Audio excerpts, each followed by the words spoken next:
गोसो गोरबोनि अनजालि नों माबोला खारसन फैगोन आंनाव।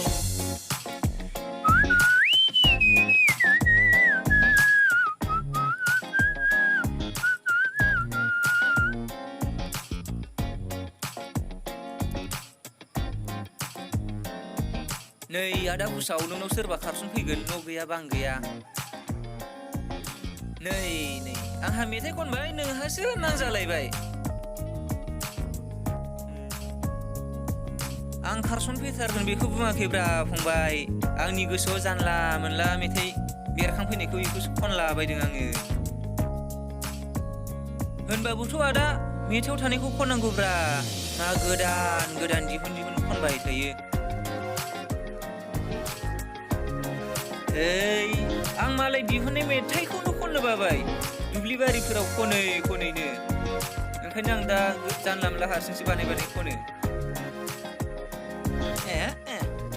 ओमफ्राय नोंहा मालाय सिनाय खानायखौ आंजों एखे सिनलायबाय। नापितखौ आं जेरै गोसो एरै सिनना हर बुंदोंमोन, बेयावनो दा नोंनिजोंसो एखे जालायबाय।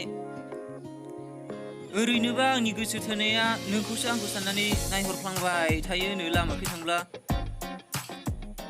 नायहरखागोन गेदेर जागोनखौलाय। आरो नों बै कुमार खोथानि बाजै जि गलायाव हिनजावनो हरनो दख'ना बाक्सि लाबोनाया, साला आंनावसो बिबाय थायो आंखौनो नोंखौ सानना।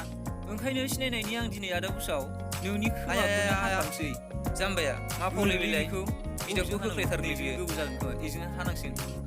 हानोसै नामा आदा? हानोसै मोनगोनबो ना हाना?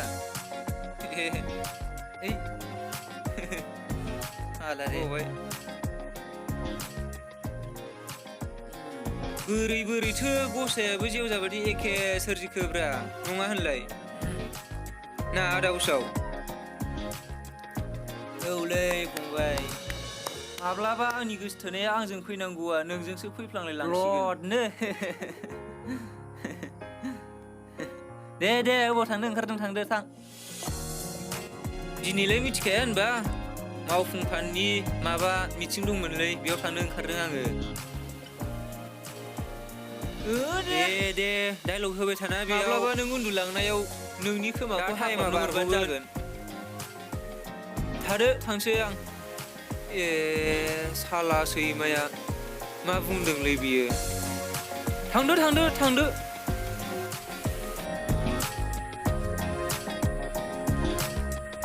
नोंथांमोना आंनि बे भिडिअखौ मोजां मोनदोंब्ला अननानै साबस्क्राइब खालामदो, लोगोसे नटिफिकेसनखौ दाबायनानै होदो।